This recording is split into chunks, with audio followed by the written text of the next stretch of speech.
వందే మాత్రం. నేను మీ journalist Navatha. Welcome to R political. మన కళ్ళ ముందే జరిగిన ఒక చేదు నిజం గురించి చెప్తా. కొంతమందికి మన్మోహన్ సింగ్ ప్రభుత్వ హయాంలో జరిగిన అసమర్థత, అరాచకాలు బహుశా మర్చిపోయి ఉండవచ్చు. ఆ జ్ఞాపకాలను ఒక్కసారి రివైండ్ చేసుకోవాలంటే ఈ వీడియోని చూడాలి. వీలైనంతగా షేర్ చేయండి. నాడు యూపీఏ పాలనలో సరైన గిడ్డంగులు, నిల్వ సౌకర్యాలు లేక ఏటా లక్షల టన్నుల ఆహార ధాన్యాలు ఆరు బయటే కుళ్ళిపోయేవి.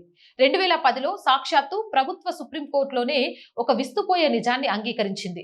178 లక్షల టన్నుల గోధుమలు వానకు తడిసి ఎండకు ఎండి కుళ్ళిపోతున్నాయని. అక్షరాల 17.8 బిలియన్ కిలోల ఆహారం. కేవలం గోధుమల కథే ఇది. ఇక బియ్యం వంటి ఇతర ధాన్యాలు వృధా గురించి లెక్కనే లేదు. ఆ పరిస్థితి చూసి దిగ్భ్రాంతి చెందిన సుప్రీంకోర్టు ఆ ధాన్యాలను కుల్లబెట్టే కంటే పేద ప్రజలకు ఉచితంగా పంపిణీ చేయండి అని ఆదేశించింది. కానీ అప్పటి ప్రభుత్వం ఏం చెప్పిందో తెలుసా? మా దగ్గర అంత వనరులు, లాజిస్టిక్స్ లేవు అంటూ చేతులెత్తేసింది. కుళ్ళిపోతున్న ధాన్యాన్ని రేషన్ షాపుల ద్వారా పేదలకు పంచడం అంత కష్టమా?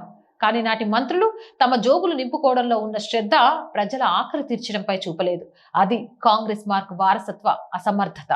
ఇక 2014లో నరేంద్ర మోదీ ప్రధాని అయ్యాక చేసిన మొదటి పని అత్యాధునిక గిడ్డంగులు, నిల్వ కేంద్రాలను నిర్మించడం. ధాన్యం వృధా కాకుండా పటిష్టమైన పంపిణీ వ్యవస్థను రూపొందించారు. 80 కోట్ల మందికి పైగా భారతీయులకు గత కొన్నేళ్లుగా ఉచితంగా రేషన్ అందిస్తున్నారు. కరోనా వంటి విపత్కర కాలంలో కోట్లాది మంది ఆకలి తీర్చి ఈ వ్యవస్థ ఒక లైఫ్ లైన్ గా నిలిచింది. నేడు మన గిడ్డంగులు ధాన్యంతో కలకలాడుతున్నాయి. ఏ ఒక్క భారతీయుడు ఆకలితో అలవటించకూడదనే నేటి ప్రభుత్వ లక్ష్యం అది. ఇక్కడ ఆశ్చర్యకరమైన విషయం చెప్పనా?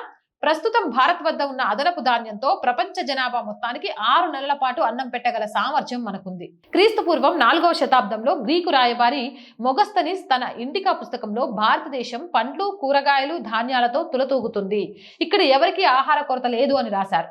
కానీ శతాబ్దాల విదేశీ పాలన మనల్ని పేదరికంలోకి నెట్టింది. స్వతంత్రం వచ్చాక కాంగ్రెస్ కూడా అదే దారిలో నడిచింది. గడిచిన 12 ఏళ్లలో మనం ఎంతో దూరం ప్రయాణించాం. నేడు కాంగ్రెస్ నేతలు ప్రభుత్వాన్ని ప్రశ్నించే ముందు 2010 నాటి వారి హిమాలయమంత అసమర్థతను ఒక్కసారి గుర్తు చేసుకోవాలి. వాటికి సమాధానాలు చెప్పాలి. అవునంటారా, కాదంటారా? మీ అభిప్రాయం కామెంట్ సెక్షన్ లో పెట్టండి. రోజు చెప్తుందేనండి R group of channels, R voice, R political, R Sanskriti, 3 మన ఛానల్సే. So please subscribe our channels. Content బాగుంది అనిపిస్తే లైక్ చేయండి, షేర్ చేయండి. ఆర్థికంగా ఆర్ వాయిస్ కి మీ చేయూత చాలా చాలా అవసరం. ఆర్థికంగా సపోర్ట్ చేయాలి అని అంటే సబ్స్క్రిప్షన్ పక్కనే జాయిన్ అనే బటన్ ఉంది. 1 to 5 లెవెల్స్ ఉన్నాయి. ఏదో ఒక లెవెల్లో సపోర్ట్ చేయండి.